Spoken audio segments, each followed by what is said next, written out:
Praise the lord. ఈరోజు వాక్య భాగం మార్కు సువార్త 11వ అధ్యాయం 25వ వచనం. మీకు ఒకని మీద విరోధం ఏమైనాను కలిగి ఉన్నడల మీరు నిలవబడి ప్రార్థన చేయనప్పుడెల్లను వాని క్షమించుడి. ఈరోజు ఈ వాక్య భాగం ద్వారా దేవుడు మనతో మాట్లాడుతూ ఉన్నారు.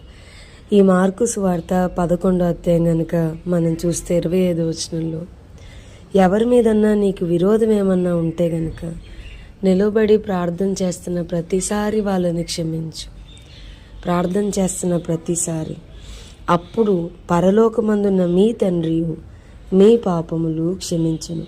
కింద ఫుట్నోట్లో మీరు క్షమింపని ఎడల పరలోకమందుండు మీ తండ్రియు మీ పాపములు క్షమించడు అని కూర్చబడి ఉన్నది అని రాస్తూ వచ్చారు. సో వాక్యం వింటున్న ప్రియమైన వాళ్ళారా, who is our best example to forgive? మన ముందున్న క్షమించుటలో మన ముందున్న ఒక బెస్ట్ ఎగ్జాంపుల్ ఎవరు? మన ప్రభువే కదా. మనం చాలాసార్లు క్రీస్తు కొరకు బోధిస్తాం, క్రీస్తు కొరకు వింటాం, క్రీస్తు కొరకు పాటలు పాడతాం, క్రీస్తుని ఆరాధిస్తాం, క్రీస్తులాగా బ్రతుకుతున్నాము. వాక్యం చెప్తుంది, మీరు యేసయ్యలాంటి మనసు కలిగి ఉన్నాను, ఆయనలాంటి మనసు, ఆయనలాంటి స్వభావం, ఆయనలాగా జీవించాలనే ఆ తృష్ణ మనలోనికి రావాలి. నిలవబడి ప్రార్థన చేస్తున్నప్పుడెల్లా అని బైబిల్ స్పెసిఫిక్గా మెన్షన్ చేస్తుంది. క్షమాపణ లేని లేదా క్షమించలేని హృదయంతో ప్రార్థన చేయడం వల్ల దానివల్ల ఏంటి ఉపయోగం? చాలాసార్లు చాలామంది బైబిల్ పట్టుకొని మందిరాలకు వెళ్ళిపోతాం, కానీ మన హృదయాల్లో క్షమించలేని స్థితి, మన హృదయాన్ని మనం కఠినం చేసుకున్న స్థితి చాలా ఎక్కువగా ఉంటుంది. Unforgiveness heart. క్షమించడానికి ఇష్టపడం. వాళ్ళు నాకు ఏం చేశారు అనేది గుర్తుపెట్టుకుంటాం, కానీ ప్రార్థన యథామామూలుగానే ప్రార్థన చేస్తాం. ఈ వచనం ప్రకారం ప్రార్థన, క్షమాపణ రెండు కలిసి జరగాల్సిన విషయాలు. ప్రార్థనతో పాటు క్షమాపణ కూడా ఉండాలి. మనం అది మిస్ అవుతాం. ప్రార్థన అయితే చేస్తాం కానీ గంటల తరబడి, దాంతోపాటు క్షమించాలి అనేది మనం మర్చిపోతున్నాం. నీవు నిలవబడి ప్రార్థన చేయనప్పుడల్లా బైబిల్ చాలా స్పెసిఫిక్గా చెప్తుంది.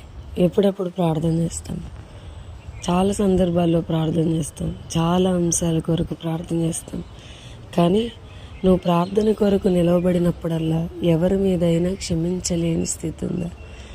ఎవరినైనా మరి గ్రడ్జ్ అయినా పెట్టుకున్నామా అనేది నిలవబడి ప్రార్థన చేస్తున్న ప్రతిసారి వీ హ్యావ్ టు మనల్ని మనం చెక్ చేసుకోవాలి. ప్రతిసారి నీవు నిలవబడి ప్రార్థన చేయనప్పుడల్లా క్షమించలేని హృదయాలతో మనం ప్రార్థన చేయడం వల్ల అసలు ఏమాత్రం ఉపయోగం లేదు అన్న వాస్తవాన్ని మనం గ్రహించుకోగలిగాం.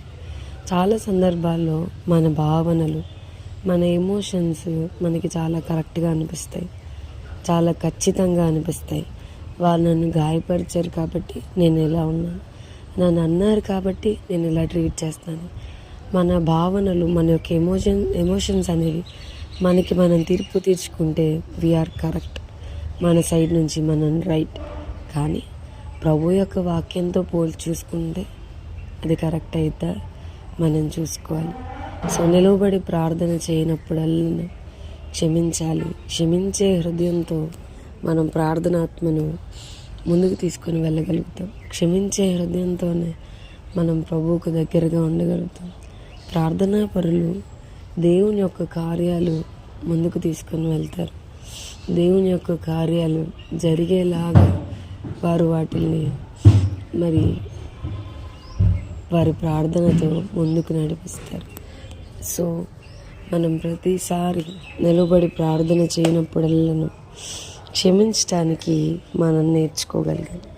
సో ఈ వాక్య భాగం మనందరి జీవితాల్లో నెరవేర్చబడునుగాక. ప్రార్థన చేసుకుందాం. ప్రభువా, ఈరోజు వాక్య భాగం ద్వారా మీరు మాతో మాట్లాడినందుకు వందనాలు. వాక్యం అన్న మా ప్రియులైన వారిని అందరినీ దీవించి ఆశీర్వదించమని యేసు నామమున అడిగి వేడుకొంచున్నాం తండ్రి. Amen. God bless you and have a blessed